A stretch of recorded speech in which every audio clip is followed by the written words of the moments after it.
Easy. It's the Boom Boom Room. Proud to announce the very first episode. I'm Jordan Stevenson here with my boy Armand Huff. Let's cap it up for the first episode. Let's get it. Come on. All right, so we simply here just to share game. We feel like we go through stuff, you go through stuff, and a lot of people don't talk about it. So we're gonna share our lessons learned with you, put you on game, and just feed off of each other. Every episode though, we're gonna start off with what's called Let's Talk About It. Let's talk about it. So today, Yeah. I wake up this morning, I click on Twitter, I'm scrolling through the current events, I'm scrolling through what's trending, and it's very sad to say one of my buddies, Jake Caan, that I played high school football with, his father, James Caan, passed away. So we want to start off by sending our condolences to the family. Absolutely. Hope everything is well. Keep them in our prayers. Keep them in your prayers. James Caan, if you don't know who that is, he was in some big-time movies. He played Sonny Corleone in The Godfather, and then he also played a football player in the classic Weeper, Brian's Song. He passed away at the age of 82. Again, we want to keep the family in our prayers and send our condolences. Yeah. How'd you know, bro? So we played high school football together. He was actually so my freshman year, so from 8th grade, I played quarterback, and then going into my freshman year of high school, I played quarterback. Mm-hmm. Jake was, I believe he was a junior when I was a freshman, Mm-hmm. so he was a quarterback in front of me. So it was cool. That was my That's guy. dope. You know, I got to learn behind him and everything. Yeah, he ended up playing college ball. Nah, he didn't play college ball, Nah. But yeah, prayers to him and his family, man. for sure. Speaking of football though, like since it's the first episode, it's only right that we talk about how we met. So I moved out here in LA 2019, had no expectations of playing ball, went to school to register for classes, and then I had the counselor come up to me. He was like, "Oh, you play ball?" And I'm like, "I used to." He was like, "You want to play?" And I'm like, "Yeah." So he took me to the coach. I got on the team, whatever. A few days later, I'm in English class, and this dude with some curly hair on the top of his head looked way too much like me walked in the classroom. And I'm gonna let you take that from there, man. Yeah, so out of high school, I went to a Division II university, East Central University. Got there, went through summer ball, went through fall camp, felt like it wasn't the best fit for me, so I decided to bounce back to junior college. And it's funny because originally when I had came back, I wasn't really trying to play football anymore. I kind of felt like I lost my love for the game, but my mom, she took me to enroll as a regular student because I told her that I was no longer going to play anymore. Tried to enroll as a regular student, realized it wasn't for me. Mm-hmm. So I decided to go and play football at So that's when I walk into English class and I see this dude with the same haircut, same player build, and I'm like, all right, like whatever. For me, he probably plays football. You thought I was gonna be taller than you. Yeah, I thought he was gonna be tall. But then he stood up. I always make this joke about it. He stood up and not much changed. And I know when I stand up, not much changes either. So we definitely have that in common. And like way too often, like we have people come up to me, are y'all twins? Are y'all brothers? Like, nah. But just ironically, we had the same cut, same build, and from there. But then like we had a season, and it was comedy. But we did have a season. And let's go ahead and get into that JUCO talk. Like a lot of people don't really understand what really goes on in JUCO, specifically California JUCO. So I'll go ahead and explain my story, which is not that bad because I'm very privileged with the family I have, but it's very much similar to high school ball in the sense of you go to school, you go to class, and you go to practice. You do that day in and day out, 5 days a week. Saturday is game day, which takes up your whole day. It's almost like a full-time job, but not as much security as Division 1, 2, and 3 NAIA schools have. We don't have as many resources or things like that. But at the same time, I had a blast because you just spending time with your boys on campus doing what you love. So, but go ahead and explain your JUCO story, my boy. So California JUCO, I mean, it's different. Like when there's other junior colleges in like Mississippi, Kansas, those areas down south and Midwest. Those junior colleges have dorms and they give some type of scholarship money, I know, to to some kids. I mean, it's kind of like made for them there. It's almost it's junior colleges down there are the closest thing to like a 4-year university. Yeah. In California, is totally different. You're pretty much on your own. Luckily, like he said, he grew up with a great family. Feel me? Financially, Yeah, he was provided for. That made Same thing for me. Yeah. I was provided for financially, so I didn't have to struggle like most kids that go to California JUCOs do. Like the junior college that we met each other at, we had kids that were homeless, Sleeping in cars. Crazy. trying to sleep in the locker room, sleeping on the streets. Like this is the type of stuff that they don't tell you about. Like it's a big, and especially being an out-of-state kid, coming from out of state, you're coming out here on a limb. Yeah, and with LA being 10 times more expensive than everywhere else. But I just remember so vividly, like our head coach in meetings used to emphasize so much on, oh, you can get food here, oh, you can get money here, oh, you can do, because it was bad. Like our team was really struggling, a lot of players. So, but it was weird because come practice time, come game time, of course it's gonna be drama. It's a football team, but we all had a common goal, which was to have fun, play, and win. But yeah, go ahead and you ended up transferring to what was right? Yeah, so COVID hit. I was practicing up at all throughout the spring. COVID hit. They decided to opt out of that football season, and he was one of the only schools to opt in to play. So it was 2 schools in Socal, I believe, that played. It was so I transferred up to. I felt like the energy was a little bit different. In the sense of what though? In a sense of being surrounded by more like-minded individuals. Yeah, agreed. So it was a little bit easier for me to be there just because I was around people that had similar mindsets to me, similar work ethics and other things of that nature. But I mean, it was cool. I played that little spring season. I was able to put myself on the map. That was hard to watch y'all do that though, because it was like the rest of the world was on freeze, bro. And we were the only ones y'all were playing. And I ain't gonna lie, like it blew. It was like, dang, that's hard. Like that's dope. Y'all doing that. And y'all used to have like, I forgot who it was that used to edit the videos. Whoever it was that edited y'all videos and The little highlight tapes. yeah, that was fire because nobody else was doing it at the time. Yeah, I mean, we had access to some stuff up there. I mean, it was cool. Yeah, but back to you were saying about the like-minded people, because that.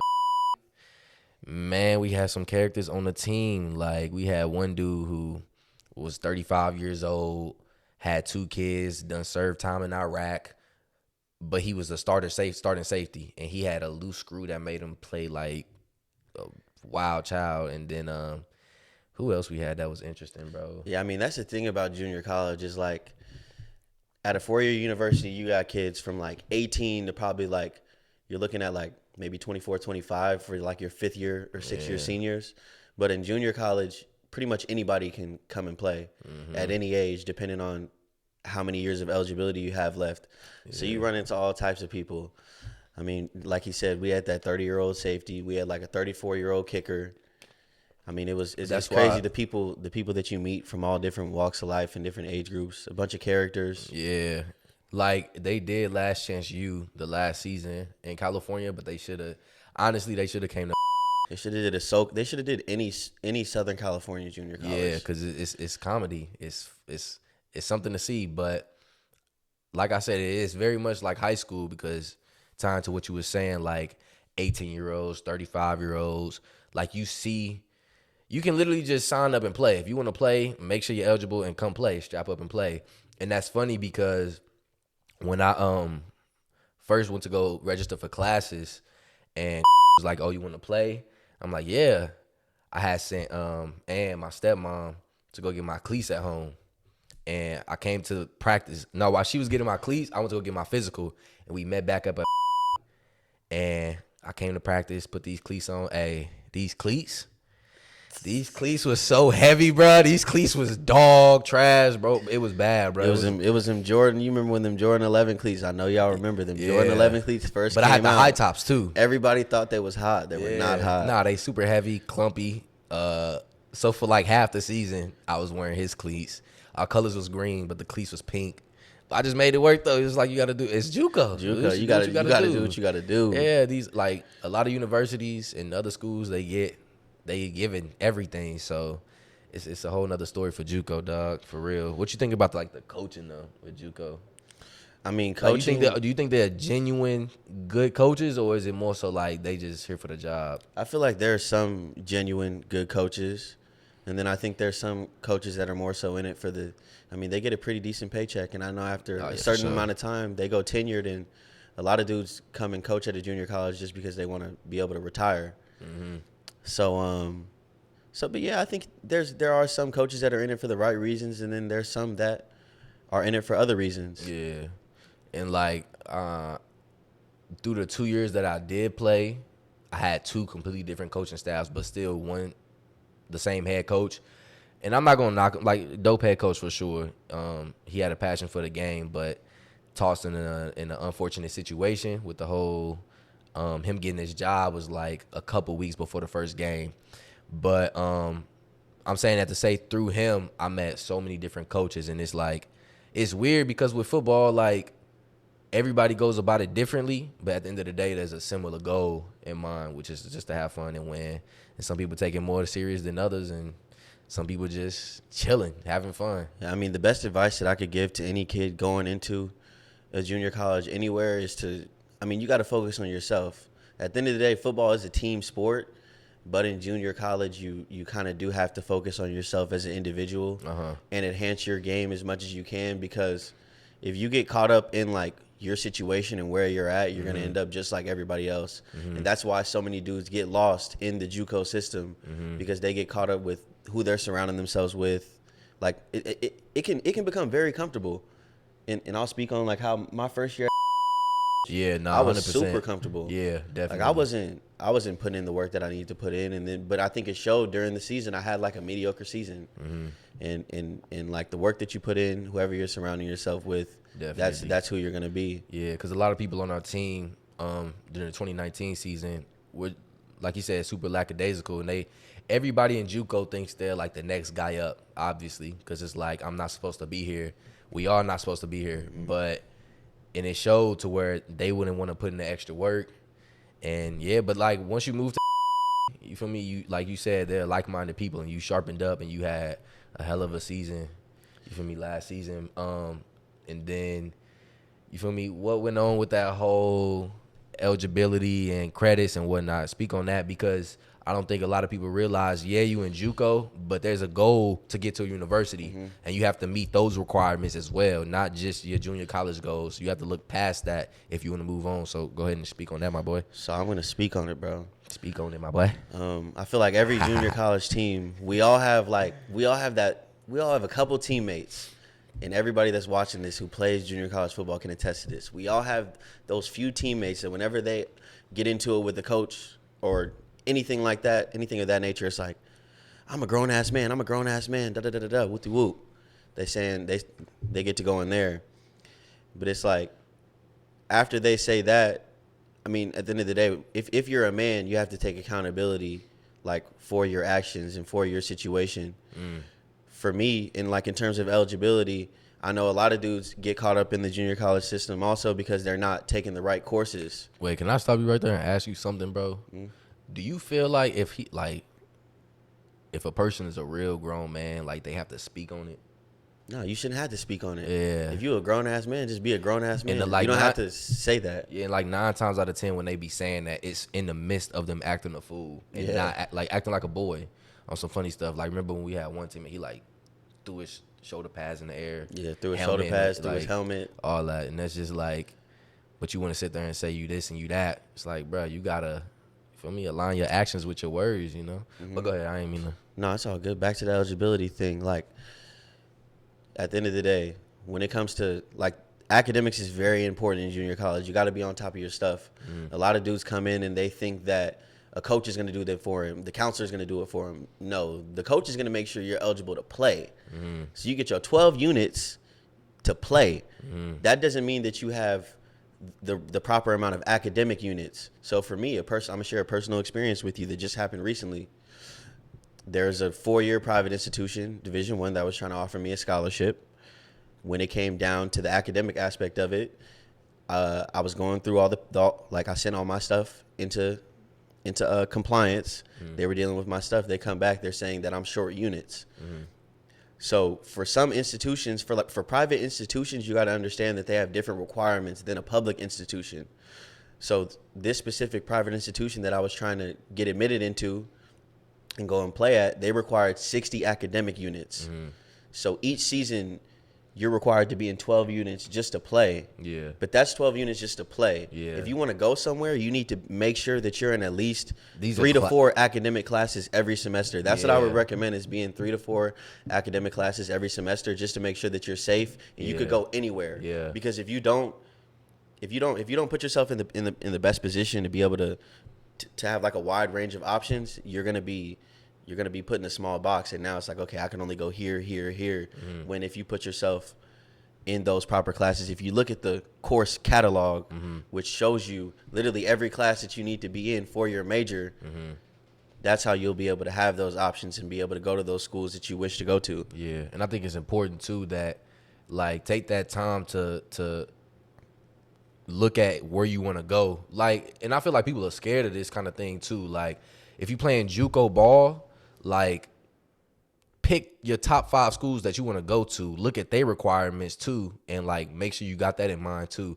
And also to touch on what you were saying, like, I just remember so vividly our coaches being like, make sure you're in 12 units, and they'll be like, oh, I can get you this class real quick. Turns out that's a PE class. It's a PE class. You can't do nothing with that for another university. So it's like, nah, really take time to and I know it's the part that's dreaded, but take time to know what you're getting yourself into before you just start signing up for classes, paying for classes you don't need and whatnot. Like, take time to look into, like you said, the catalog, bro. Like, it maps out everything for you.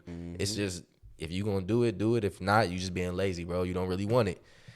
But the thing, like I said, you got to understand wherever you're trying to go, like, certain private institutions only take a certain amount of football credits or PE credits. So you could graduate, like I graduated. You could graduate with 60 some units. In reality, you really only have 55 because whatever institution you're trying to get into only takes a certain amount of those football units. So it can mess you up, and that's why a lot of dudes get caught in the system. Yeah. And then one of the things that, like, shout out to my pops, one of the things my pops always told me was, don't put your situation in the hands of another man. Yeah. Like, for you as a man, like control what you can control. 100%. You have control of whatever classes you're in. Don't be mad at your coach because, oh, you put me in this. No, there's a course catalog. Go on whatever school website that you're going to attend. Go look for the course catalog. Whatever major that you're trying to do is going to give you a list of classes. It's going to give you a list of all your prerequisites that you need to get your AA for that specific major. So don't put your situation in anybody else's hands. And, like, even how you touched on coaches earlier, you asked me, did I feel like some coaches were genuine? Did I feel like some coaches weren't?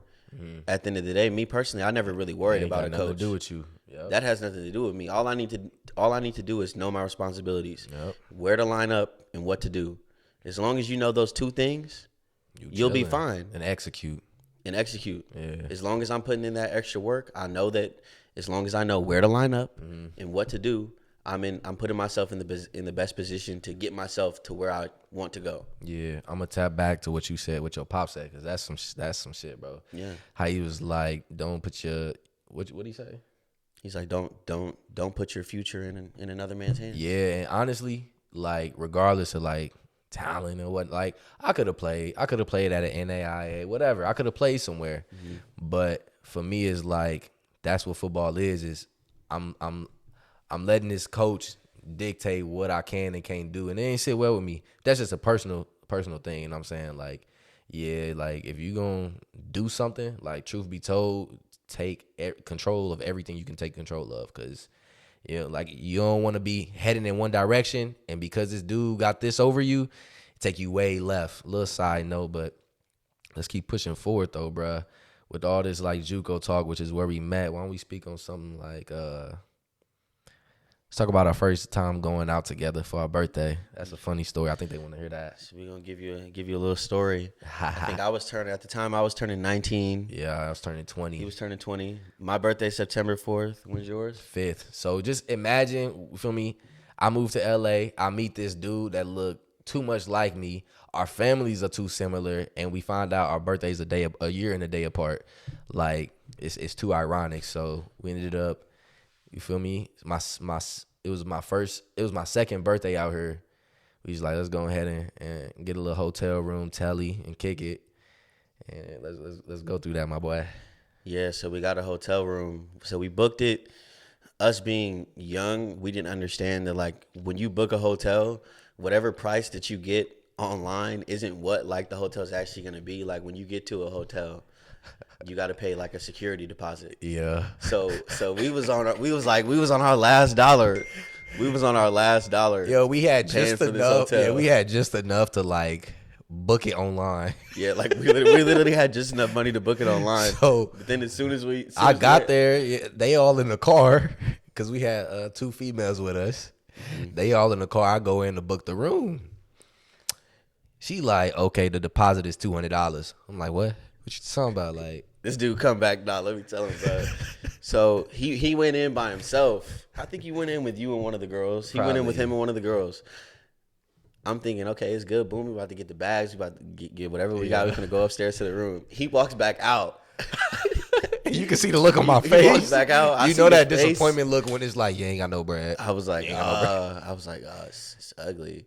And then he was like, yeah, bro, we need like $200. Mm-hmm. Luckily, one of our main guys.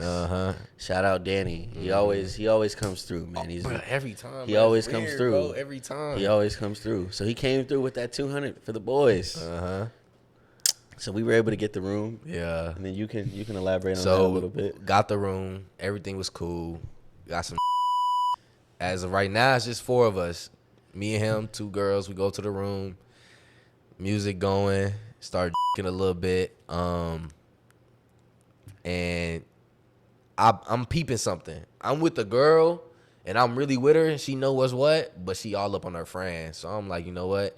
When people start pulling up, I'm going to just go ahead in my mind. Like, I'm not about to, for me, have my birthday be skewed because of a female. So I'm kicking it. At this point, though, like, everybody's turned up. Everybody having a good time. Everybody and it's like that. So, but then another female I was messing with at the time pulled up.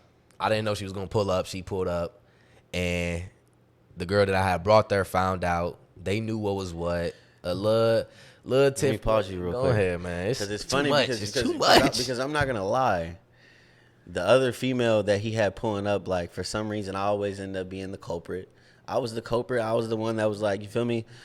I look at it as it's a numbers game. We needed numbers. Yeah. So I had to invite, because I knew that the other girl that he was dealing with at the time, I knew she was going to pull up with 2 or 3. Yeah. So I'm it's about the ratio. I'm like, it's about the ratio. It's about the ratio. So the thing is, I knew it might have thrown a little salt into his game. But it wasn't a little bit. But it's like, but at the end of the day, but look. We had a night. We had a night. It was cool. We had a night, bro. Like, being 20 and 19 years old, we had no business doing this, but we did get the presidential suite. Like, the room was crazy. Yeah, it was nuts. The females there, it was too good. Everything was smooth. But she ended up finding out about the girl being there, and I ended up stepping out of the room with one of the homies and 2 other girls, and it didn't sit well with her. So this where, you feel me, you start to realize what kind of female you dealing with, because she went for tit for tat. And tit for tat females, by the way, the worst. That's the worst type of female. Yeah, I'm gonna tell you right now. If there's any type of girl that you're not gonna deal with, it needs to be a girl that goes tit for tat. That's the last thing that you want to be dealing with. Is somebody that's going to try to get you back after you do something that they deem is wrong. Yeah, that's not the type of person that you want to deal with. And truth be told, at the function, like, I was being faithful to the girl that I brought. So she went too far, and I'm having a good time chilling. And I asked the homie, I'm like, yo, where old girl at? And he's like, oh, bro, I think she in the hall with them dudes. Keep in mind, this like our function. So these dudes is our homies, right? So it's like, there's no way. But I'm about to go check. So I open the door. As soon as I open the door, she come in. She come storming in the room. She didn't even look at me. I look down the hall. Homie's down there. I'm like, shit, it's really happening. So I ended up following her because she went to the back room where her friend was at. Her friend was like sleep on the bed or something. And I'm like, yo, let's go in the bathroom, talk real quick. We chopping it up. Somebody knock on the door. And long and behold, it's the cameraman at the door. He was trying to get her. He was trying to get her to come with her. Cause what I heard, what was planned is that she was about to leave and go to another room with them, and she was coming in to bring her friend. But me stopping her for a conversation stopped her from doing that. Just listen to that. Listen, like, yeah, it's bad. like, it's bad. You gotta hear what he just said. The girl that was supposed to be his girl. Hold on, wait. On top of that, like, bruh, I brought her to the presidential suite.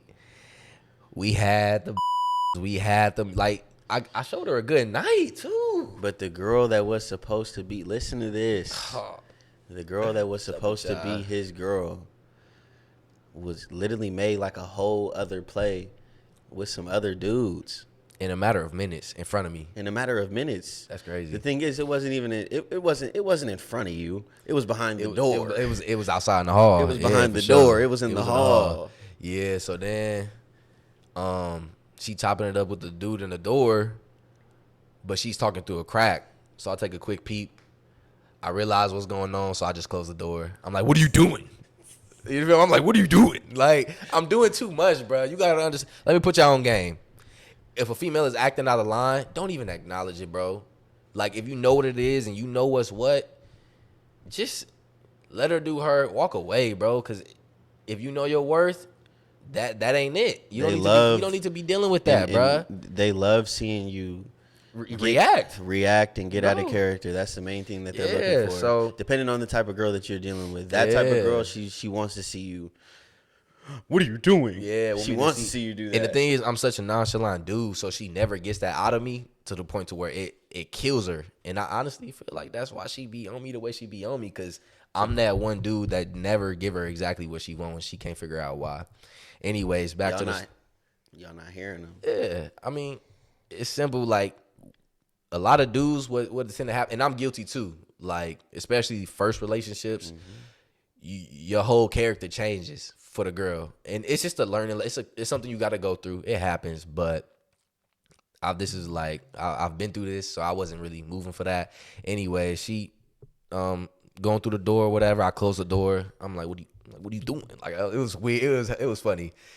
Long story short, we ended up going back to the bathroom, talking it out, having a good, like, the night ended pretty well. You feel me?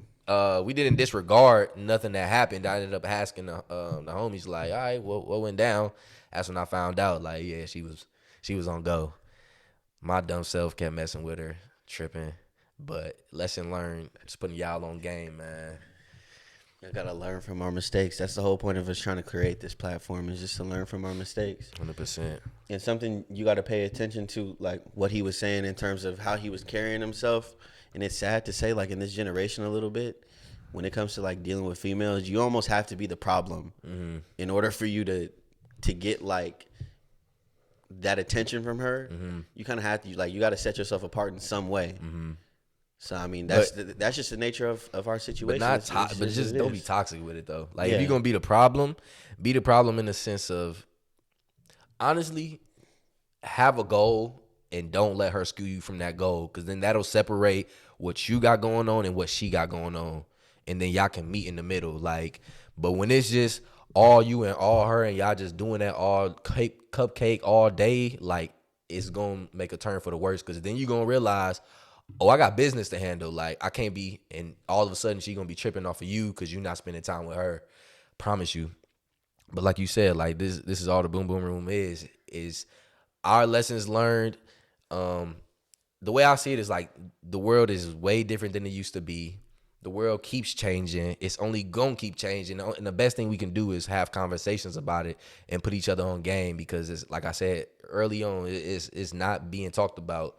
So that's the boom boom room. I'm glad we got this first episode out. Just, you tell me how you feel about this first episode, and tell me where you see this going.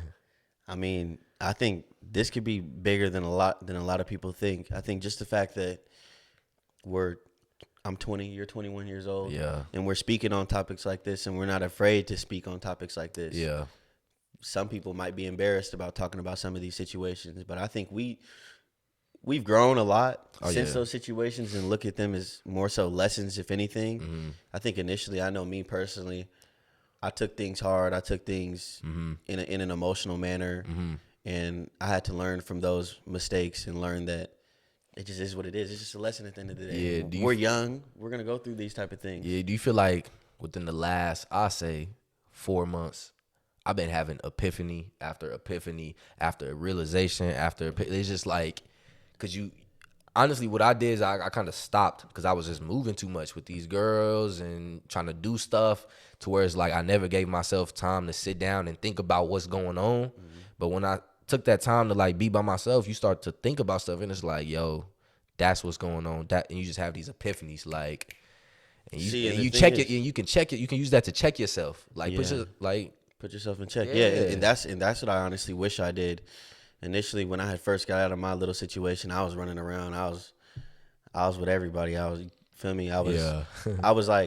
I was trying to like fill a void, realizing that I just needed to focus on myself and like find my purpose, see things clear, and just attack that and not worry about anything else. So it was really just about eliminating all distractions. And I think that's where the epiphanies start coming in, and you start realizing things and gaining knowledge and seeing things for what they are. Like being more of a logical being rather than being emotional. For sure. I think that's important as a man to you gotta be logical. Yeah. You can't be emotional. Well, I mean you can't. I'm not gonna say you can't be emotional. You definitely as a man you should be in tune with your emotions. But I think there's a certain way to carry yourself in certain situations. Yeah. I think that's how you have to look at things. Yeah. I feel like you have to like be able to separate when it's time to be emotional, when it's time to be logical. For sure. All right, man. Well, thank y'all so much for tuning in. Like I said, I'm Jordan Stevenson, and this is Armand Huff. And this is the Boom Boom Room. Thank you. Yeah.